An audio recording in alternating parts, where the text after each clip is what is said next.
Hello, good evening. There's been a national reaction today to a Look East investigation into the staffing crisis facing many of the region's GP surgeries. In response to our story, the British Medical Association said many GP surgeries were at breaking point as practices struggle to fill staff vacancies. As a result, some have stopped taking on new patients. In Clacton-on-Sea in Essex, 3 out of 4 of the town centre surgeries have closed their patient lists. Nikki Fox has the full story. 7:30 a.m. and this practice in the town centre's ready for another busy surgery. For some staff, it's a 15-hour day, 5 days a week. It's a small surgery, but each doctor has a list of 2,500 people. That's 900 more than the national average. It's painful more than anything You never had a else. back problem before? The practice is now so full, it stopped taking patients. If you're tired, if you have not checked the letter from the consultant, you haven't changed the medication, or you haven't done what you have, been asked to do, that one mistake and that's it. Clacton has an ageing population and areas of deprivation. The workload means it's even harder to attract new doctors. How can I help? At Ranworth, they recruited one GP using a golden hello of £10,000, but a lack of money means the incentive's gone.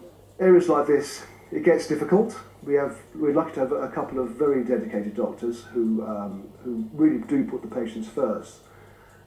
Without people like that, yes, we'd be under enormous pressure, even more so than now. We'd only need 1 or 2 doctors to leave the area and the whole system could collapse. The problem isn't confined to one surgery in Clacton, it's spreading. Ranworth was the second to stop accepting patients. It followed St James's, then the other neighbouring practice, East Lynn, closed its list. That leaves just 1 surgery. More than 10,000 new homes will be built in Tendring over the next 16 years. Already, a quarter of patients are waiting more than 2 weeks to see a doctor. To get an appointment, you had to be there for 8 o'clock in the morning or phone in by 8, but you never could get through on the phone, so we used to walk up there and queue. I couldn't get an appointment with him for, I think it was about 2 months. NHS England says it's spending £15 million in trying to recruit more GPs to work in places like Clacton. It also says there are 5,000 more full-time equivalent GPs than there were 10 years ago. But in Clacton, it's not enough.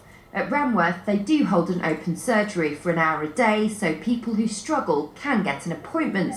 The local medical committee in Essex is making it easier for practices to close their lists because they desperately need more GPs. We estimate at least 150 short in Essex. It's a big county, but we reckon we're more than 10% down already. We think at the moment some practices are so stretched that it's simply not safe. The doctors are getting overtired and the chance of mistakes is increasing. In the month before it closed its list, 120 people registered at Ranworth. So where are the new patients going to go? The Clinical Commissioning Group has called a special meeting for the end of January. Its aim to answer that question without putting patients or staff at risk. Nikki Fox, BBC Look East, Clacton. Well, we asked NHS England for an interview, but they declined. In a statement, they said only 100 surgeries out of 7,500 in England were refusing to take new patients, a figure they describe as relatively small. The Department of Health said there were no ministers available for interview.